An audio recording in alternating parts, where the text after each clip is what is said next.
आज चैत्र महिना जो या ठिकाणी चैत्र महिन्यात चतुर्थीचा दुसरा दिवस पंचमी या दिवशी गणपती बाप्पाला आपण चंदन लेप म्हणजे गारवा राहावा या प्रचंड उन्हाळा असल्यामुळे दरवर्षी हा उत्सव या दिवशी होतो आणि देवाला गार वाटावं त्यामुळे चंदनाचा लेप लावला जातो। तसेच मोगरा हा थंड असल्यामुळे मोगरा चाफा अशा अनेक विविध प्रकारचे फुलं या बाप्पाचे मंदिरामध्ये त्याची पूर्ण सजावट केली जाते। बाप्पाला मोगऱ्याचे हार घातले जातात त्या जेणेकरून की देवाला थंडावा वाटावा या दिवशी। आणि आज रात्री त्यानिमित्तानं वासंती कुटीक या निमित्ताने वासंती कुटीक वारकरी संप्रदायाचं भजन हे 3 तास चालणार आहे। तसेच भक्तांना थंडावा यावा म्हणून कैरीची डाळ आणि पन्ह हे सुद्धा रात्री वाटण्यात येणार आहे। जय गणेश।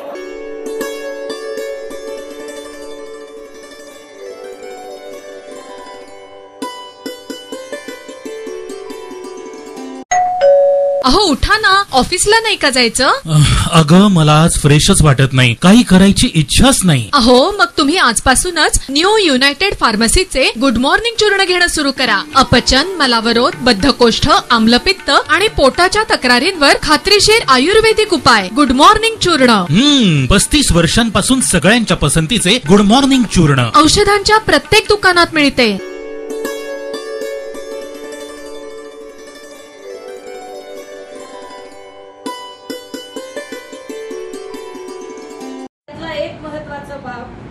की या सगळ्यांच्या संबंधाने अभ्यास करण्यासाठी शासनाने आम्हाला काही निधी उपलब्ध करून द्यावा अशी मागणी आयोगाने केली।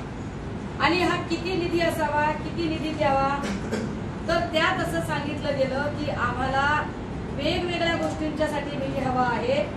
आम्हाला खूप अभ्यास करायचा आहे, खूप अभ्यास करायचा आहे। किती अभ्यास करायचा आहे तर म्हणाले की आम्हाला सगळ्या जिल्ह्यांमध्ये जायचंय, तालुक्यांमध्ये जायचंय, खरोखरच मागासले पण आहे का नाही हे सुद्धा आम्हाला तपासून बघायचं आहे।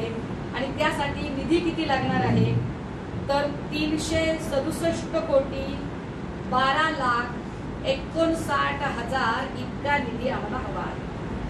मी ही पत्रकार परिषद आजच का घेते त्याला कारण आहे, आज पुण्यामध्ये सुनील शुक्रेजी उपस्थित आहे।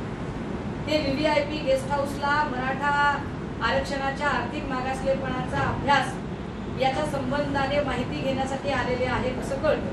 त्यामुळे पत्रकारांना सोपं जाईल त्यांना प्रश्न विचारणं आणि मी जी काही माहिती देते ती माहिती व्हेरीफाय करणं। हा GR आहे शासनाचा।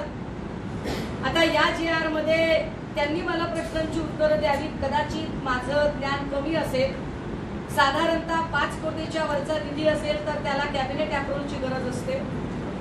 एखाद्या वेळेला जेव्हा आपत्कालीन निधी असतो, ज्या आपत्कालीन निधीमध्ये बॉम्बस्फोट असेल, पूर असेल, अपघात असेल, काही दुर्घटना घडली, अशा वेळेला निधी मुख्यमंत्री सहायता निधीकडनं आकस्मिकपणे दिला जाऊ शकतो। त्याच्यासाठी कॅबिनेट अप्रूव्हलची गरज नाही।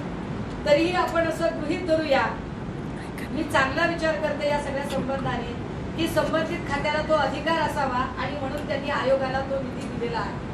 मात्र याच्यावर कुठेही फायनान्शियल डिपार्टमेंट जे आहे, फायनान्स डिपार्टमेंट जे आहे त्याचं कुठेही नोटिंग नाहीये, QR नंबर नाहीये।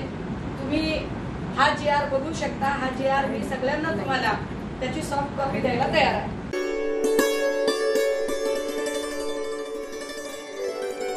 तसंच जिजामाता राज्य क्रीडा पुरस्कार देऊन, जीवन गौरव पुरस्कार देऊन इथं सत्कार करण्यात येणारे ते सर्व अच्छे सत्कार मूर्ती जमलेल्या बंधू भगिनींनो आणि माझ्या तरुण मित्रांनो, पत्रकार मित्रांनो, राज्याच्या शालेय शिक्षण आणि क्रीडा विभागाच्या वतीनं आज 22-23 आणि 23-24 या 2 वर्षाचा शिवछत्रपती राज्य क्रीडा जीवन गौरव पुरस्कार आणि उत्कृष्ट क्रीडा मार्गदर्शक पुरस्कार, महिला क्रीडा मार्गदर्शनासाठीचा जिजामाता राज्य क्रीडा पुरस्कार, दिव्यांग खेळाडूंच्यासाठी शिवछत्रपती राज्य क्रीडा पुरस्कार तसंच राज्य क्रीडा साहसी पुरस्कारांनी सन्मानित होत असलेल्या सर्वच माझ्या महाराष्ट्रातल्या खेळाडूंचं, प्रशिक्षकांचं, मार्गदर्शकांचं, मान्यवरांचं सर्वात पहिल्यांदा मी मनापासून अभिनंदन करतो, त्यांचं मनापासून कौतुक करतो.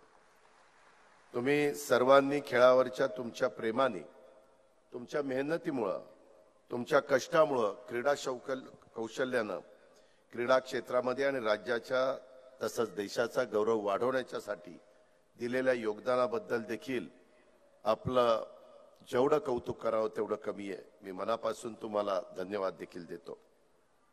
आज आपण वर्ष 2022-23चा शिवछत्रपती राज्य क्रीडा जीवन गौरव पुरस्कार बॅडमिंटनपटू प्रदीपजी गंधे यांचा आपण गौरव या ठिकाणी करणार आहोत. बॅडमिंटन कोर्टवर उत्कृष्ट खेळाडू, उत्तम खेळाडूंच्या पिढ्या घडवणारा प्रशिक्षक, कुशल प्रशासक, उत्तम संघटक अशा अनेक भूमिकांमध्ये गेल्या अनेक वर्षापासून मी प्रदीपजींना जवळनं पाहतोय. खेळाच्या मैदानावरची त्यांची कामगिरी अतिशय उत्तम राहिलेली आहे. दिल्लीत 1982 साली एशियन गेम्समध्ये त्यांनी देशाला 2 ब्रांझ पदक मिळवून दिलेली होती. अनेक राष्ट्रीय आणि आंतरराष्ट्रीय स्पर्धा त्यांनी जिंकल्या. केंद्र सरकारचा ध्यानचंद क्रीडा पुरस्कार देखील ते त्याचे मानकरी ठरलेले आहेत. असं खूप काही प्रदीपजींच्या बद्दल त्या ठिकाणी सांगता येईल. आम्ही एकत्र महाराष्ट्र ऑलिम्पिक असोसिएशन मध्ये काम करतो. तसंच वर्ष 23-24च्या शिवछत्रपती क्रीडा जीवन पुरस्कारानं अर्जुन पुरस्कार विजेत्या राष्ट्रीय खेळाडू, क्रीडा प्रशिक्षक, संघटक सन्माननीय शकुंतलाताई खटावकर यांना सन्मानित करण्यात आलंय.